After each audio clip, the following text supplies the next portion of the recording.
Hai, kembali lagi bersama Tiara di sini. Jadi, baby lagi tidur. Jadi aku berpikir untuk why not that I make a video. Jadi aku buat video hari ini rencananya mau bahas soal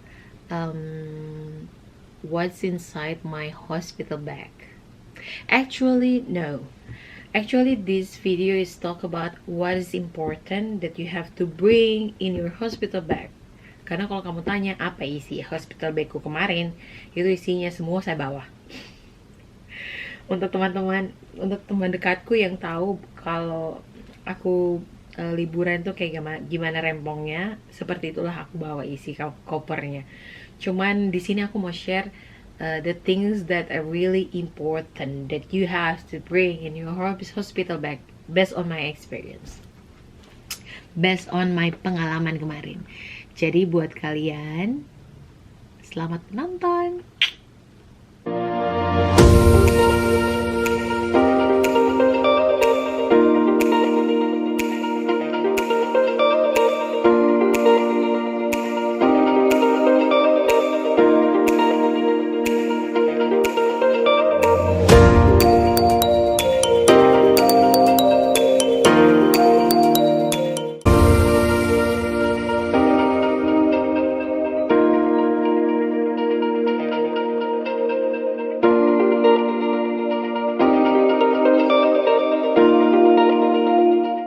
Oke, di sini aku akan menjelaskan soal 10 it's not 10 stuff sih, 10 hal yang kamu harus bawa pada saat kamu ke rumah sakit, pada saat kamu mau melahirkan. Jadi buat teman-teman di sini yang lagi hamil, yang lagi tunggu due date-nya, atau yang lagi bingung apa aja yang mau dibawa. Ini based on my experience in US hospital ya. Dan hari ini aku ditemani oleh segelas susu. Dan guess what is inside? Inside is, let me show you.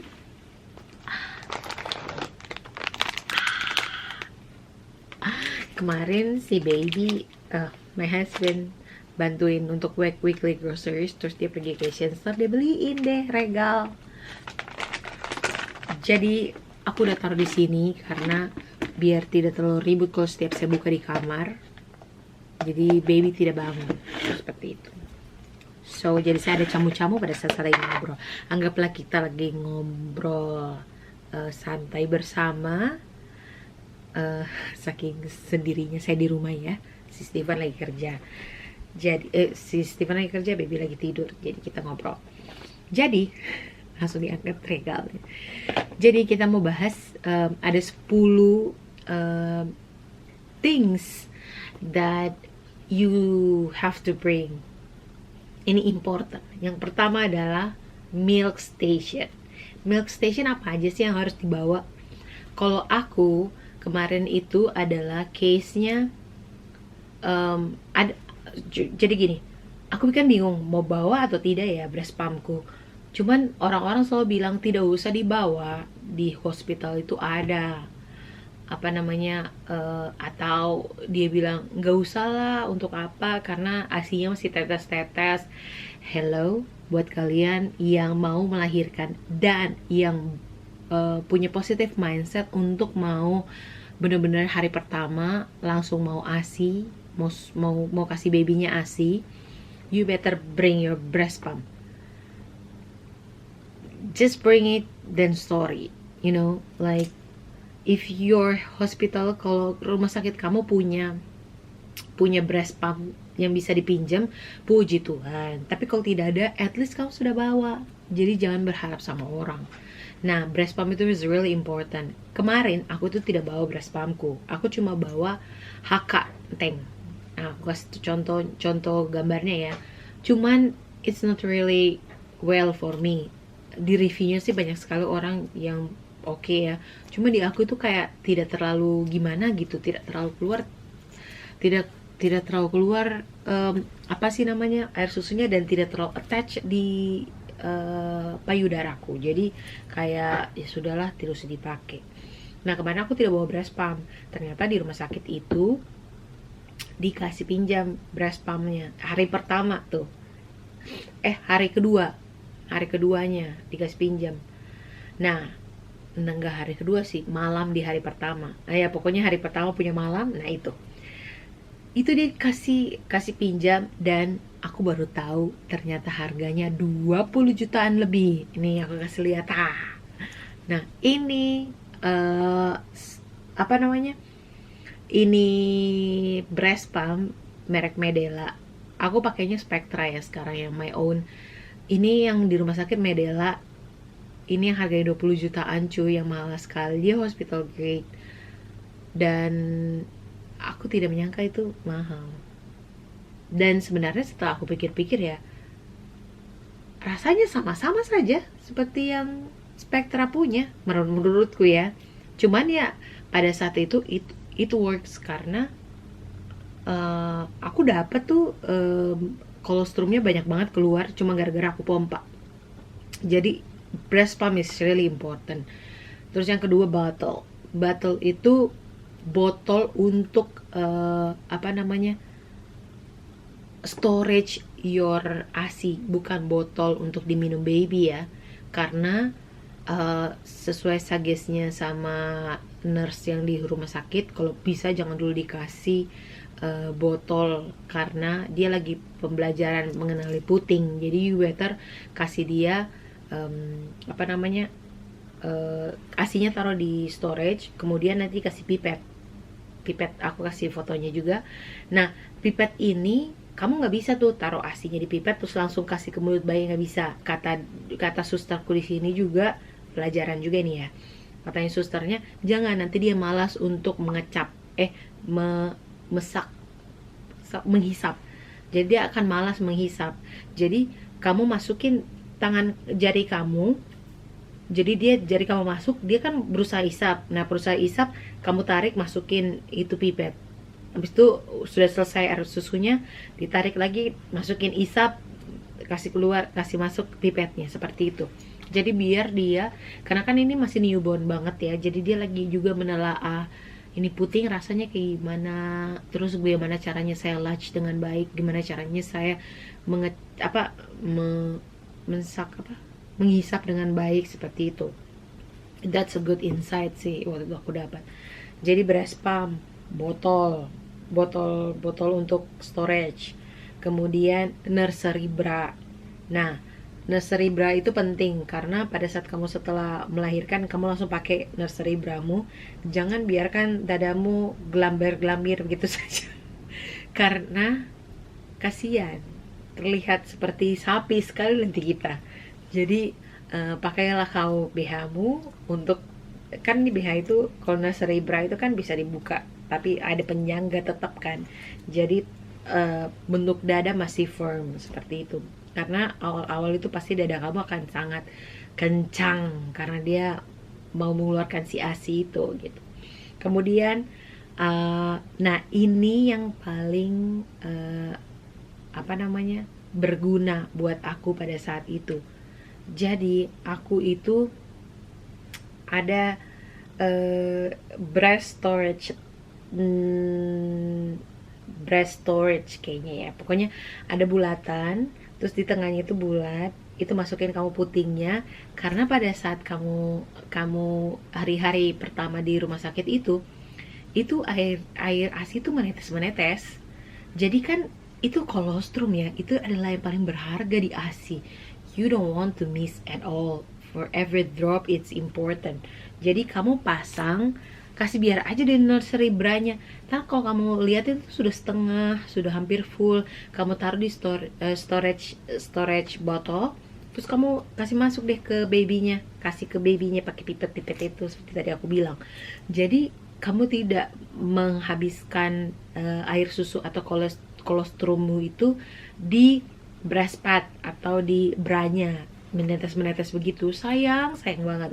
Jadi itu yang menurut aku penting banget kamu punya gitu. Walaupun sekarang aku udah nggak pakai ya, Jadi itu kayaknya aku pakai awal-awal doang deh pada saat kolostrum, karena aku percaya kolostrum itu baik banget, bagus banget. Jadi aku tidak mau melewatkan every drop. Jadi aku benar-benar storage, even satu drop pun it's important gitu.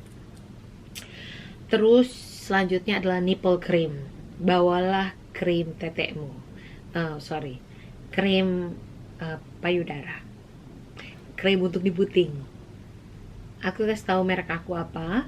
Jadi ini aku pakainya untuk supaya tete tidak lecet, karena di situ tuh pada saat kamu habis melahirkan punya bayi itu kan baru mengenal oh ASI itu begini toh, atau dia belajar latch dan sebagainya. Itu tete kamu itu betul-betul payudara kamu itu betul-betul pam DBF, pam DBF, pam DBF. DBF itu direct breast feeding.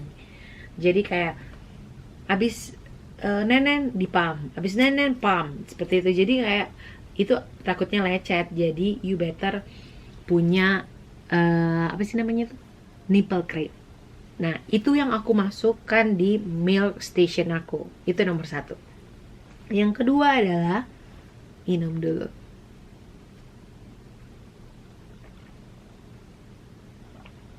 Supaya susunya banyak.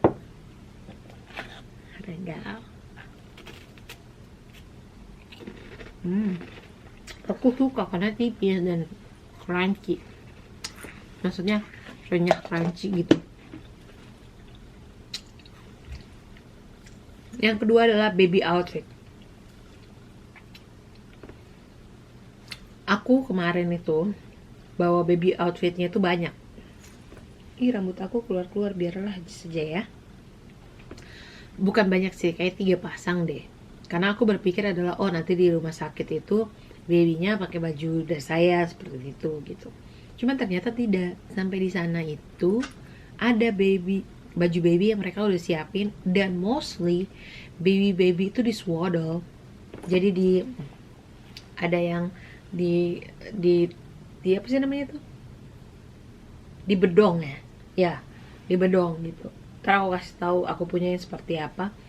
Nah, itu jadi dia nggak pakai bajuku sama sekali. Oh, aku ada ganti 1 kali baju untuk photoshoot. Jadi aku foto dia biar cantik dikit, foto newborn. Cuman itu, terus udah sama baju outfit pada saat dia pulang. That's it. Kagak ada pakai baju. Aku 3 hari di rumah sakit dan cuma punya baju, cuma dipakai 2 baju. Itu pun 1 baju ya karena aku mau photoshoot. Kalau kamu gak mau photoshoot juga ya udah pakai baju rumah sakit aja. Nanti pada saat pulang baru pakai baju dari kita, seperti itu. Nah, karena aku itu melahirkan Januari, masih winter, dingin. Jadi aku bawa bener-bener kayak jumpsuit yang tertutup tangan dan kaki, kemudian blanket, kemudian topi. Aku bawa semua karena dingin pada saat keluar dari rumah sakit, which is walaupun mobilnya di depan lobi, cuman tetap aja serem karena kan dingin banget, kasihan babynya. Seperti itu. Yang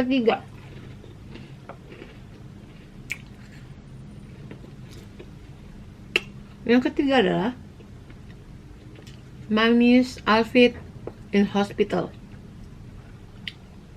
Aku mostly di rumah sakit itu aku pakai baju rumah sakit. Kenapa? Lebih gampang karena dia terbuka di belakang. Jadi kalau mau menete atau segala macam tinggal turunin BH, udah langsung susuin. Jadi nggak ribet. Atau aku nggak pakai bajunya rumah sakit, aku pakai robe. Jadi aku cuma bawa robe. Robe itu apa ya? Nanti aku kasih tahu gambarnya ya. Jadi kayak bukan juga jas, apa ya, pokoknya tebal karena winter, dingin, jadi kayak buat menghangatkan kamu aja. Walaupun sebenarnya di kamarku hangat sih, cuman kayak apa ya, you feel warm and secure and feels good lah. Jadi aku pakai itu, kayak itu ya, kayak baju baju abis mandi di hotel-hotel ya, kayak gitu, seperti itu. Terus mostly itu yang aku pakai. Jadi cuman bra, abis itu aku tutup itu, atau bra pakai baju rumah sakit. Udah itu aja selama 3 hari di rumah sakit.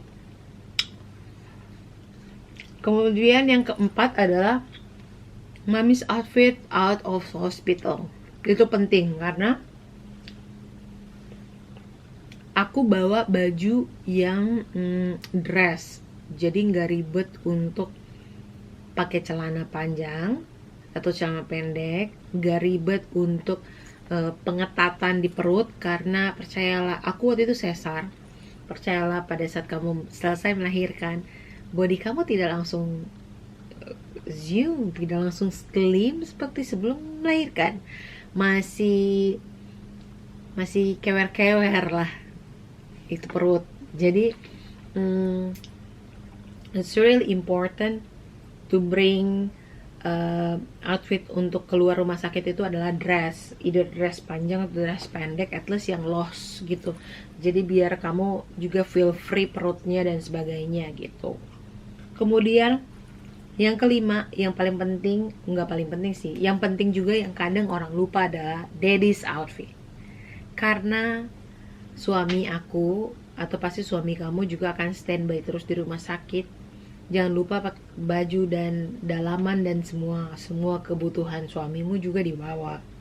Karena dia juga akan mandi, akan tidur di rumah sakit seperti kamu, dan bajunya akan lebih banyak dari kamu karena kan kamu pakai baju rumah sakit. Nah, dia kan tidak pakai baju rumah sakit. Jadi dia harus bawa baju untuk keperluannya dia, seperti itu. Kemudian yang keenam adalah personal stuff. Personal stuff itu aku bawa makeup aku. Kenapa? Karena aku mau feels good. Aku mau tetap merasa cantik di saat-saat yang sangat kremos seharian, 24 jam tidak tidur karena mengasihi. Tapi karena kamu makeup, jadi kamu feels good aja, seperti itu. Nah, aku waktu kemarin bawa makeup, terus bawa sabun sampo sendiri, sabun cuci muka sendiri, which is adalah kembali lagi ke sabun cuci muka dan sampo sebelum aku hamil. Karena pada saat aku hamil aku ganti semuanya, aku pakainya baby's product untuk menjaga supaya aku tidak pakai produk-produk yang membahayakan janin, seperti itu. Jadi aku pakai baby products, tapi pas aku habis melahirkan aku bawanya adalah memang sabun sampo dan sabun cuci muka aku sendiri. Kemudian jepitan rambut, it's really important jepitan rambut, karena kamu akan sangat, ya seperti aku bilang, kremos bahasa Indonesianya apa ya, berantakan. Dan kalau kamu punya rambut panjang atau rambut pendek atau apa, kamu naikin ke atas itu enak banget lah pokoknya, jadi seger gitu. Tidak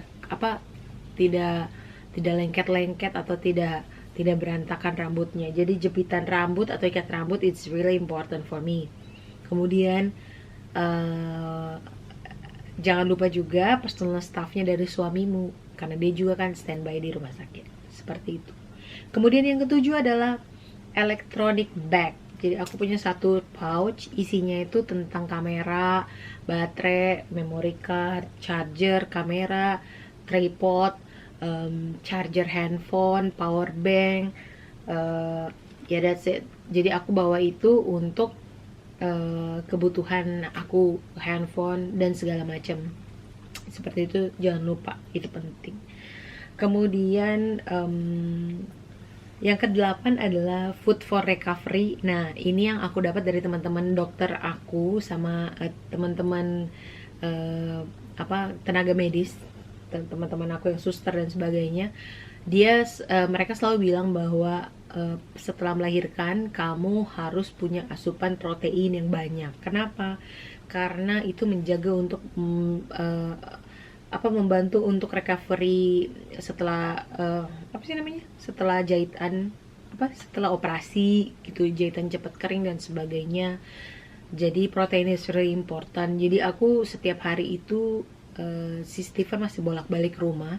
Jadi dia nginep di rumah sakit sama aku, tapi pagi-pagi dia pulang ke rumah untuk kasih makan Sancho, kasih keluar Sancho buat dan sebagainya. Nah itu dia selalu pulang ke rumah dan balik ke hospital selalu bawa 4 butir telur rebus.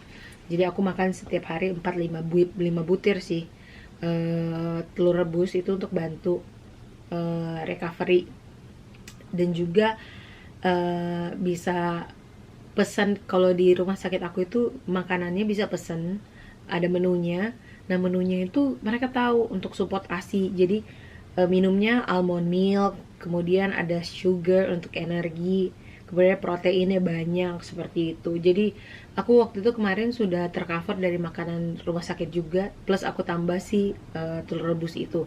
Jadi kalau kalian ada di Indonesia, ada visit ngecek-ngecek, kan ada momen dimana kalian ngecek kamar rumah sakit kan, pilih yang kelas berapa segala macam. Kalian bisa tanya juga menu-menunya biar kalian tahu apa aja yang kalian bisa substitusi atau bawa sendiri selain dari makanan dari rumah sakit, seperti itu. Karena protein itu penting banget. Selanjutnya yang ke-9 adalah karsit. Nah, di sini itu bedanya sama rumah sakit bedanya sama di Indonesia adalah kalau here's gini. Aku baru tahu juga. Jadi pada saat aku di rumah sakit itu aku baru tahu ternyata kita tidak boleh menggendong anak di luar dari kamar. Kalau didapat kita, walaupun saya ibunya nih, gendong anak saya di lorong atau di depan pintu rumah sakit, di depan pintu kamarku, itu bisa ditangkap polisi karena mereka merasa itu seperti mau menculik. Jadi tidak boleh.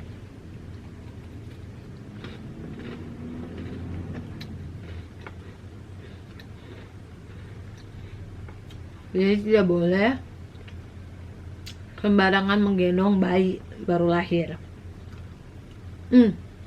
Dan di rumah sakitku itu bayi aku dipasang alarm di kakinya. Alarm atau apa, pokoknya kalau keluar dari pintu rumah sakit itu akan bunyi. Karena gelang kaki itu akan dibuka pada saat sesaat sebelum kita discharge. Jadi sesaat sebelum kita memang waktunya pulang dari rumah sakit, seperti itu. Itu juga menghindari penculikan kali ya. Jadi kemarin kalau di sini tuh penting banget adalah car seat, karena kamu harus bawa bayi kamu keluar dari kamar dan ke mobil itu harus pakai car seat. Nggak boleh kamu gendong-gendong terus sampai di mobil baru tarik car seat, nggak boleh, dilarang, tidak boleh. Karena salah satu alasan juga karena mereka mau lihat apakah pada saat kita taruh bayi di car seat itu sudah benar posisinya atau tidak, karena kan bayi masih ringkih ya, terus car seat itu cukup gede, jadi kepalanya lah apa segala macam. Jadi ada nurse yang check-in untuk okay, this baby is good to go gitu. Terus yang ke-10 adalah aku bawa koper. Jadi buat kalian yang kayak aduh nggak enak nih bawa koper, kesannya kayak mau pindahan apa segala macam, bodoh amat. Itu lebih gampang sih karena dia pakai roda kan, jadi kamu tidak tarik-tarik gitu. Kalau kalau kayak bag gitu kan susah ya ngangkat-ngangkatnya, karena kalau di sini tuh kan Steven juga harus angkat si car seatnya, karena aku nggak boleh angkat di atas 5 kilo kata dokternya pada saat itu. Jadi aku nggak bisa ngangkat, jadi aku bawa diri sendiri aja. Aku aja keluar dari rumah sakit masih pakai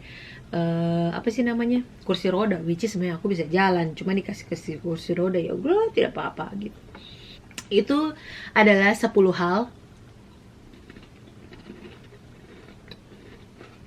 yang menurut aku paling berguna dari semua barang yang aku bawa di hospital bag aku.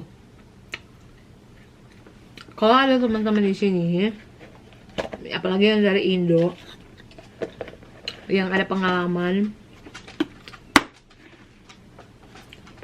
harus bawa apa, please give share in the comment. Jadi kita sama-sama ngerti, sama-sama tahu, kan share pengalaman.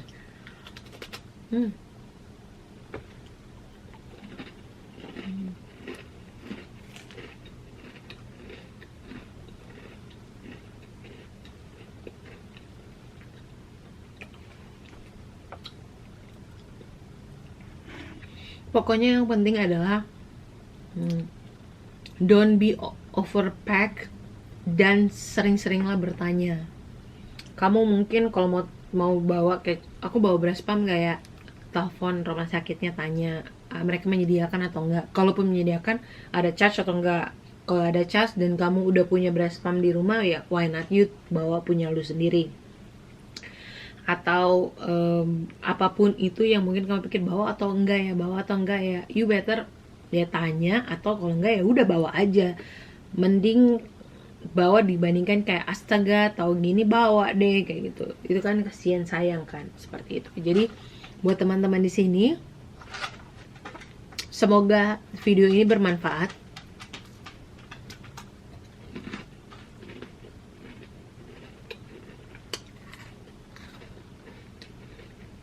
Sambil makan regal.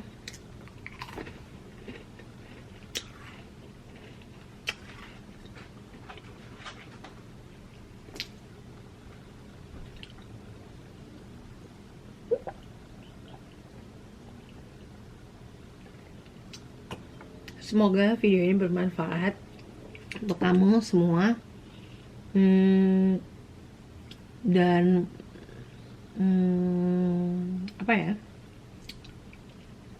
Ya semoga bermanfaat aja buat kalian, ataupun kalian yang belum hamil atau belum melahirkan, ya semoga jadi inspirasi kelak pada saat mau melahirkan udah tahu mau bawa apa. Seperti itu. Dan thank you so much for watching until the end of this video. Nanti aku mau buat video lagi kalau babynya masih anteng-anteng tidur. Aku nggak bikin apa, ya udah aku buat video aja di rumah.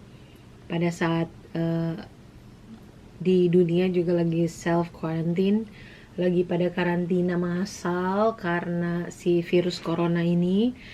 Aku berdoa semoga semua baik-baik saja buat kalian yang hamil, yang mau melahirkan di tengah-tengah situasi ini. I know it's not easy, so many worries in your head for sure. Tapi percaya aja, God always in control. Even in this situation, God always in control. So you have to be surrendered to God, and everything will be fine, totally fine. Semoga lancar-lancar melahirkannya buat semua yang mau melahirkan, dan semoga virus ini segera mereda dan semua kehidupan kembali normal. I mean, like, it will be a little bit strange after this probably, but we have to adjust everything. So I know we will be fine, and once again, remember, God always in control. Thank you for watching, and see you in another video. Bye bye. God bless you. Dah.